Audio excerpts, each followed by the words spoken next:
À la fin des années 20, un professeur de piano, Michel Irvi, réalisa à Paris une étonnante série de prises de vue. Il filma à vitesse normale, puis au ralenti, et dans une même séquence musicale, quelques-unes des mains les plus virtuoses de l'époque.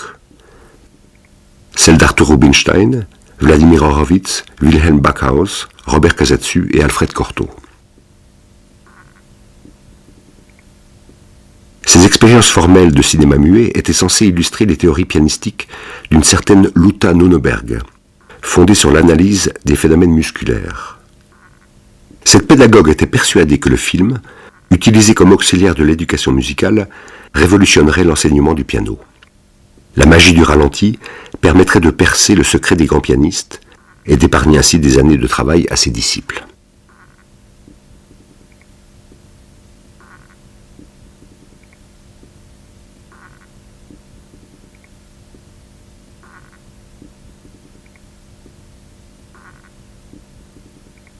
Quelques 30 années plus tard, émigré au Canada, Michel Irvi avait affiné sa méthode pour filmer, toujours selon le même principe pédagogique, des pianistes tels que Rudolf Serkin, Rosalind Turek et Rudolf Firkusny. Le jeune Glenn Gould accepta lui aussi de se prêter au jeu dans les années 50.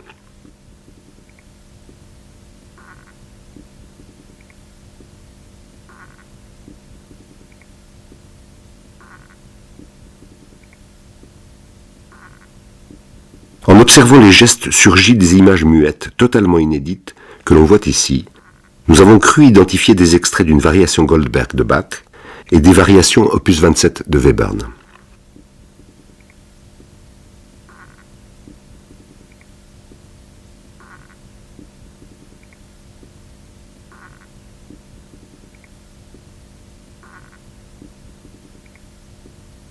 Glenn Gould affirmait que tout ce qu'il y avait à savoir de la technique du piano pouvait s'enseigner en une demi-heure, ajoutant cependant qu'il fallait rien moins qu'une vie entière pour réussir à penser vraiment la musique dans son rapport avec le fait qu'on joue du piano.